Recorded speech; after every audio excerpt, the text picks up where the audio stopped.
You played a critical part in the 1993 budget agreement, which Clinton led to Clinton having and our country having record surpluses. Why have the Republicans continued to, I say, pretend that they are the party of fiscal discipline, considering that record, and considering that President Clinton and you created surpluses as long as the eye could see? Well, look, Sam, it's as old as human history. There's a saying in the law, when you go into a trial, if the facts are against you, argue the law. If the law is against you, argue the facts. If both the facts and the law are against you, you call the other guy names. That accounts for the Republican campaign this year. It's been all Obama all the time. One of the reasons why I think Senator McCain is losing is that the American people haven't heard a clear vision of what he wants to do on the economy, because he has spent so much time of his time talking about Senator Obama in an effort to undermine the public's confidence in Obama. It's been essentially a campaign trying to make Obama's personality and approach and character the central issue in the campaign, and what the American people think ought to be the central issue is the economy, the need for jobs to get this country moving again. And so they don't want to look at the record because the record is unfavorable. Speaking of negative campaigning, I understand you shared an interesting experience with Karl Rove. You shared a stage with Karl Rove at the Mortgage Brokers Convention. He was accusing the Democrats of waging a negative campaign. Do you think he was the right person to deliver that message? Well, I didn't choose him. I was invited to come and speak, and of course he got invited as well. He's very smart. No, but what I mean is, how do you react to Karl Rove lecturing Democrats about negative campaigning? Well, what I said there was that I felt like Dorothy in the Land of Oz, where words had no meaning.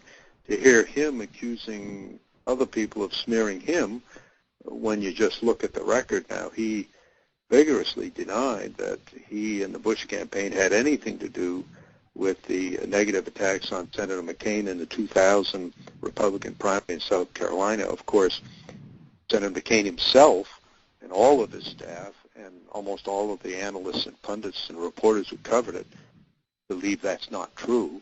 In addition, of course, we saw the swift voting of John Kerry in the 2004 general election. So I would take with a grain of salt any allegation that the smearing is going the other way. I think the record is pretty clear in that regard. I assume you know Joe Biden very well. I think he served your entire time with you in the Senate. Do you think he was a good choice for vice president, and what kind of vice president do you think he will be?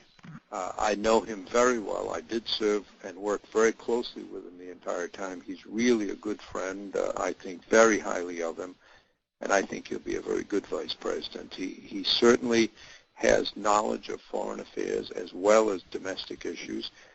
He is a very candid, outspoken guy. As you can see, sometimes that gets him into a little hot water on some of the things he says. But I would rather have a guy who tells the truth, even if it's sometimes a little uncomfortable, to a guy who's going to say, well, I don't want to say anything that's going to upset the president or upset anybody, and sort of a go-along guy. The one thing you can be sure of, that when President Obama asks Vice President Biden for his opinion, he'll get it unvarnished with the bark off. He'll get the truth, good, bad, or indifferent. Joe Biden tells the truth, and he will, I think, be a very effective vice president.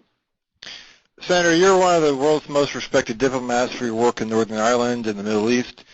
What do you think the most important foreign policy issues facing the next president will be, and how can the United States restore its reputation in the world after the Bush administration?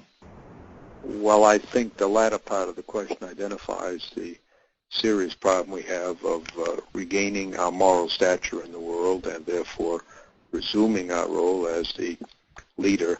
And I think there is a widespread yearning around the world for constructive American leadership. That's one reason why there's such overwhelming public interest around the world in this election.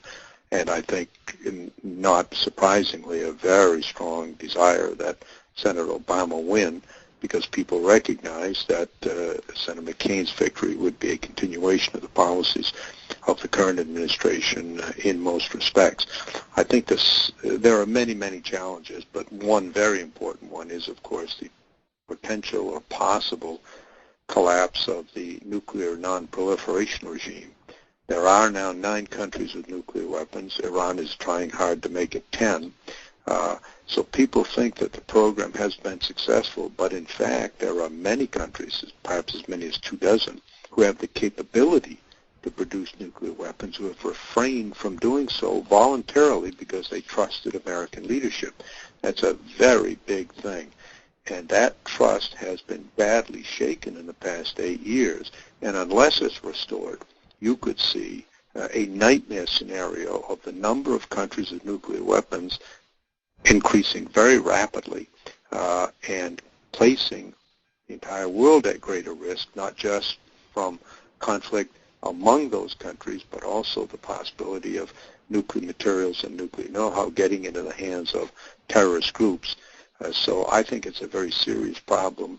It's wrapped up in America's leadership role in the world, and I think change, particularly to Senator Obama, will help us to restore our moral stature and our leadership role in the world.